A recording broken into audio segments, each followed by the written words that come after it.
ନମସ୍କାର, ଜୟ ଜଗନ୍ନାଥ। ମୁଁ ରଶ୍ମିତା, ଆପଣମାନଙ୍କୁ ବହୁତ ବହୁତ ସ୍ୱାଗତ ଜଣାଉଛି ମୋ ଚ୍ୟାନେଲ ରଶ୍ମିତା ମହାପାତ୍ରକୁ। ଆଜି ମୁଁ ଆପଣମାନଙ୍କୁ ଯଦି କହିବି ଯେ ଆଜିର ରେସିପି ଖାଇବା ଦ୍ୱାରା ଆପଣମାନଙ୍କର ସ୍କିନ୍ ଗ୍ଲୋ କରିବ ତ କିଛି ଭୁଲ କହୁନି।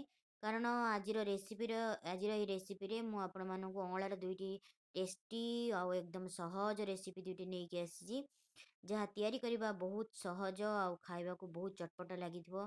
ଅଁଳା ଆପଣମାନେ ତ ଜାଣିଥିବେ, ଅଁଳା ଭିଟାମିନ୍ ସିରେ ଭରପୁର, ଯାହା ଆମର ସ୍କିନ୍ ଆଉ ହେୟାର ଲାଗି ବହୁତ ହି ଭଲ, ଆଖି ଲାଗି ବହୁତ ଭଲ ଏବଂ ଦରକାରୀ ଅଟେ। ଅଁଳା ଆଇରନ୍ ଡେଫିସିଏନ୍ସିକୁ କମାଏ, ହାଡ଼ ମଜବୁତ କରେ, ଇମ୍ୟୁନିଟିକୁ ବୁଷ୍ଟ କରେ, ତା ସହିତ ଆମ ହଜମ ଶକ୍ତିକୁ ମଧ୍ୟ ବଢ଼ାଏ। ତା ସହିତ ଅଁଳା ଖାଇବା ଦ୍ୱାରା ଆମର ଗାଇନିକ୍ ପ୍ରୋବ୍ଲେମ୍ ମଧ୍ୟ କିଛିଟା ସଲ୍ଭ ହୋଇଥାଏ। ତ ଆପଣମାନେ ନିଶ୍ଚୟ ଜାଣିଥିବେ, ଆମେ ଅଁଳାକୁ କୌଣସି ନା କୌଣସି ପ୍ରକାରରେ ଅଁଳାକୁ ଆମର ବଡ଼ିକୁ ଯିବା ନିହାତି ଦରକାର। ଏଇଠି ମୁଁ ଦୁଇଟି ରେସିପି ଆପଣମାନଙ୍କ ପାଇଁ ନେଇକି ଆସିଛି। ଗୋଟେ ହେଉଛି ଅଁଳାର ଜୁଆ, ଯାହା ଆପଣମାନେ ନିଶ୍ଚୟ ଜାଣିଥିବେ ଆଉ ପିଲାବେଳେ ବହୁତ ସାରା ଖାଇଥିବେ ବି ଅଁଳାର ଜୁଆ। ଆଉ ଆଜିକାଲି ତ ମାର୍କେଟରେ ବହୁତ ସାରା ଅଁଳା ମିଳୁଛି। ଏଠି ଦେଖନ୍ତୁ, ମୁଁ ଏଠି ହାଫ୍ କିଲୋ ଅଁଳା ନେଇଛି ଆଉ ବହୁତ ବଡ଼ ବଡ଼ ଅଁଳା ହେଇଛି। ଏ ଅଁଳା ଗୁଡ଼ିକୁ ମୁଁ ପ୍ରଥମରେ ଧୋଇ ନେଇଛି ଆଉ ତାକୁ ଭଲ ଭାବରେ ପୋଛି ନେଇଛି। ସେ ଅଁଳାର ଯେଉଁ ଶିରା ଥାଏ ନା, ସେ ଶିରାରେ ଆପଣ କଟ୍ ଲଗାଇବେ ତ ଜଲ୍ଦି ଅଁଳା ଆମର କାଟି ହେଇଯିବ। ଆଉ ଏମିତି କରିବା ଦ୍ୱାରା ତା ଭିତରକୁ ଲୁଣ ଆଉ ଲଙ୍କାର ଲଙ୍କା ଭେଦିବ ଆଉ ଜରିବ, ଅଁଳାଟା ବହୁତ ଭଲ ଜଲ୍ଦି ସଫ୍ଟ ବି ହେଇଯିବ। ଏମିତି କାଟିବା ଦ୍ୱାରା, ଏମିତି କାଟିକି ବି ଆପଣ ପକାଇ ପାରିବେ, ଅଦରୱାଇଜ୍ ଛେଚିକି ବି ଆପଣ ପକାଇ ପାରିବେ, ଛୋଟ ଛୋଟ ପିସ୍ କରି ବି ଆପଣ ପକାଇ ପାରିବେ। ମୁଁ ତିନି ପ୍ରକାର ଏଇଠି ଆପଣମାନଙ୍କୁ ଦେଖାଇ ନେଇଛି। ଯଦି ଅଁଳା ଯଦି ଟିକେ ଦାଗ ଥିବ, ସେ ଅଁଳା ଦାଗଟାକୁ ବାହାର କରିନେବେ, କାରଣ ସେଇଟା ଏମିତି ଦାଗ ରହିବା ଦ୍ୱାରା ଅଁଳା ନଷ୍ଟ ହେଇଯାଇପାରେ, ଅଁଳା ଜୁଆଟା। ତ ଏଭଳିଆ ଆପଣ ତାକୁ କଟ୍ ଲଗାଇ ନେବେ ଆଉ ତାକୁ ଏମିତି ଛୋଟ ଛୋଟ ପିସ୍ ଆକାରରେ ବି କାଟିଦେଲେ ବି ହେବ। ମୁଁ ୟା ଆଗରୁ ଛୋଟ ଛୋଟ ପିସ୍ ଆକାରରେ କାଟିଥିଲି। ଛୋଟ ଛୋଟ ପିସ୍ ଆକାରରେ କାଟିଲେ କ'ଣ ହେବ କି ଜଲ୍ଦି ଜଲ୍ଦି ଅଁଳାଟା ଜୋଇ ହେଇଯିବ ଆଉ ସଢ଼ିଯିବ ଆଉ ଭଲ ଲାଗିବ। ଏଠି ଦେଖନ୍ତୁ, ଏଇଭଳିଆ ପିସ୍ କରି ଆପଣ କାଟିପାରିବେ। ତାର ଯେଉଁ ଶିରା ଥାଏ, ସେ ଶିରାରେ ଦାଗ ଲଗାଇଦେଲେ ସେ ଅଟୋମେଟିକ୍ ସେରେ ଖୋଲିଯିବ ଅଁଳା, ଆଉ ତାକୁ କାଟିବାଟା ବି ସହଜ ହେଇଯିବ। ଏମିତି କଟ୍ ଲଗାଇଦେବେ ଆଉ ଏମିତି ଛେଚି ବି ପାରିବେ ଆପଣ ଛେଚାରେ। ଏମିତି ଛେଚିଲେ ବି ତା ଭିତରକୁ ରାଗ ଲୁଣ ସବୁ ଜରିବ, ଭଲ ଲାଗିବ ଅଁଳାଟା। ଯଦି ଗୋଟା ଗୋଟା ରଖିବାକୁ ଚାହୁଁଛନ୍ତି ତ ଏମିତି ଛେଚନ୍ତୁ ବା କଟ୍ ଲଗାଇ ପାରନ୍ତି, କଟ୍ ଲଗାନ୍ତୁ। ଆଉ ଯଦି ଏମିତି କାଟିକି କରିବାକୁ ଚାହୁଁଛନ୍ତି ଏମିତି କାଟି ବି ପାରିବେ। ମୋର ଏ ବୋତଲରେ ଜାଗା ଧରିବନି, ଛେଚିଲେ ଅଳ୍ପ ଅଁଳା ଧରିବ, ସେଥିପାଇଁ ମୁଁ କାଟି ନେଇଛି। ତା ସହିତ ଅଁଳା କାଟିକି ଜୋଇବାର ଆଉ ଗୋଟେ ବେନିଫିଟ୍ ହେଉଛି ଜଲ୍ଦି ସେ ସଢ଼ିବ ଆଉ ଖାଇବାକୁ ବହୁତ ଭଲ ଲାଗିବ ଆଉ ଜଲ୍ଦି ଜଲ୍ଦି ସଢ଼ିବ ଅଁଳାଟା। ଏସବୁ ମୁଁ ଅଁଳା ଭିତରେ ଦେଇ ନେଉଛି। ଆଉ ଏଠି ଲୁଣ ମୁଁ ପକାଇ ନେଉଛି 3 ରୁ 4 ଚାମଚ। ଅଁଳାରେ ଟିକେ ଅଧିକା ଲୁଣ ଯିବ, ଲୁଣ ଅଧିକା ପକାଇଲେ ହିଁ ସେ ଜଲ୍ଦି ସଢ଼ିବ। ଆଉ ନେଇଛି ଏଠି ମୁଁ ଲଙ୍କା ନେଇଛି। ଲଙ୍କା ମୁଁ ଏଠି 5 ରୁ 6ଟା ନେଇଛି। ତା ସହିତ ଲେମ୍ବୁ ଗୋଟେ ନେଇଛି। ଲେମ୍ବୁ ଦେବା ଦ୍ୱାରା ଅଁଳାଟାକୁ ପ୍ରିଜର୍ଭ କରିବା, ରଖିବାରେ ସାହାଯ୍ୟ ହେବ ଆଉ କଳା ହେବନି ଆଉ ବହୁତ ଦିନ ପର୍ଯ୍ୟନ୍ତ ରହିବ। ଆଉ ଏଠି ପାଣିଟାକୁ ଆପଣ ଯେଉଁ ଅଁଳା ଯେତିକି ଥିବ ତାର ଠିକ୍ ଉପର ପର୍ଯ୍ୟନ୍ତ ପାଣି ଦେବେ। ଅଁଳାଟା ଯେମିତି ବୁଡ଼ିକି ରହିବ ପାଣିରେ, ସେତିକି ଆକାରରେ ପାଣି ଦେବେ। ଯଦି ଅଁଳା ବୁଡ଼ିକି ନ ରହିବ ପାଣିରେ ତ ଅଁଳା ପଚିଯିବ ଆଉ ଫଙ୍ଗସ୍ ଲାଗିଯିବ ଅଁଳାରେ। ସେଥିପାଇଁ ଉପର ପର୍ଯ୍ୟନ୍ତ ପାଣି ଦେବେ। ତା ସହିତ ହଳଦୀ ଗୁଣ୍ଡ ପକାଇବେ। ହଳଦୀ ଗୁଣ୍ଡଟା ଆମର ପ୍ରିଜର୍ଭ କରିବା ସାହାଯ୍ୟ କରେ, ତା ସହିତ ଅଁଳା ଜୁଆରେ ହଳଦୀ ଗୁଣ୍ଡଟା ପଡ଼େ। ଆଉ ଯେକୌଣସି ଆମର ଖଟା ଜିନିଷରେ ଜୋଇଲା ବେଳେ ହଳଦୀ ଗୁଣ୍ଡଟା ଦେଲେ ଭଲ ଲାଗେ, ବହୁତ ଦିନ ପର୍ଯ୍ୟନ୍ତ ରହେ। ତାକୁ ଅଁଳାକୁ ଏପଟ ସେପଟ କରିନେବା ଭଲ ଭାବରେ, ଯେମିତିକି ଲୁଣ ଲଙ୍କା ସବୁ ଏପଟ ସେପଟ ହେଇକି ଭଲ ଭାବରେ ଜରି ନେବ ଆଉ ତାକୁ 8 ଦିନ ପର୍ଯ୍ୟନ୍ତ ଛାଡ଼ି ନେବା। ମଝିରେ ଟିକେ ଯଦି ଖରା ଦେବେ ତ ସୁବିଧା ଥିବ, ଖରା ଦେଲେ ଭଲ, ନହେଲେ ନଦେଲେ ବି ଚଳିବ। ସେମିତି ହିଁ ବର୍ଷ ବର୍ଷ ରହିଯିବ। ଏଠି ଦେଖନ୍ତୁ, ମୁଁ ଗୋଟେ ମାସେ ଆଗରୁ 15 ଦିନ କି ମାସେ ଆଗରୁ ଅଁଳା ଜୋଇଥିଲି, ସେ କେତେ ନରମ ଆଉ ସଫ୍ଟ ହେଇଯାଇଛି। ଆଉ ଏଥିରେ ଯେଉଁ ଅଁଳାରେ ଯେଉଁ ପାଣି ଦିଆହେଲାନି ତାକୁ ଏମିତି ବି ଆପଣ ନଷ୍ଟ କରିବେନି, ସେ ପାଣିକୁ ଆପଣ ଏମିତି ହିଁ ପିଇ ପାରିବେ, ଚାମଚ ଚାମଚ ବା ଭାତରେ ବି ଗୋଳେଇକି ଖାଇପାରିବେ, ବହୁତ ଟେଷ୍ଟି ଲାଗିଥାଏ। ସେକେଣ୍ଡରେ ମୁଁ ଏଇଠି ଅଁଳା କେଣ୍ଡି ତିଆରି କରୁଛି। ସେ ଅଁଳା କେଣ୍ଡି ତିଆରି କରିବା ପାଇଁ ମୁଁ ନେଇଯାଇଛି ହାଫ୍ କିଲୋ ଅଁଳା ନେଇଛି। ସେଇ ବଡ଼ ବଡ଼ ଅଁଳା ହିଁ ନେଇଛି।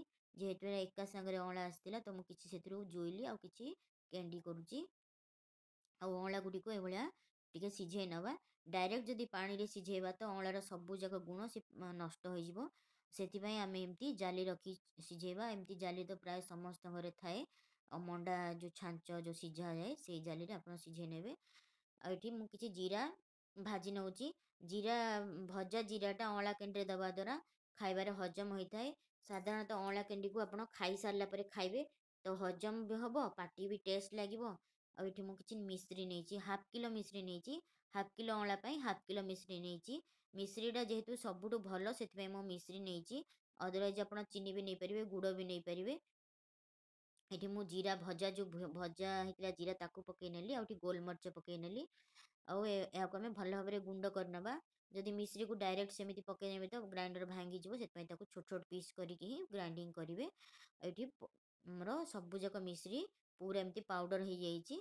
ଆଉ କିଛି ମୁଁ ମିଶ୍ରି ପାଉଡ଼ର ଗୋଟେ ବାଉଲରେ ବାହାର କରିନେଉଛି। ଏଇଟା ମୁଁ ପରେ ବ୍ୟବହାର କରିବି। କ'ଣ ବ୍ୟବହାର କରିବି ଦେଖୁଥାନ୍ତୁ ନିଶ୍ଚୟ ଭିଡ଼ିଓ ଲାଷ୍ଟ ପର୍ଯ୍ୟନ୍ତ। ଏଇଠି ଦେଖନ୍ତୁ ମୋର ଅଁଳା ସିଝିଗଲାଣି। ଆଉ ଅଁଳା ଏକଦମ ସିଝିକି ଏକଦମ ଫାଟିଗଲାଣି। ଆଉ ଏମିତି ହିଁ ଅଁଳାଟା ସିଝିବା ଦରକାର। ସବୁ ଅଁଳା ଗୁଡ଼ିକ ଟିକେ ଥଣ୍ଡା କରିନେଲା ପରେ ତାକୁ ମୁଁ ପିସ୍ ପିସ୍ ପିସ୍ କରି ବାହାର କରି କାଟି ନେଉଛି। ଆଉ ତା'ର ମଞ୍ଜି ମୁଁ ବାହାର କରିନେଉଛି।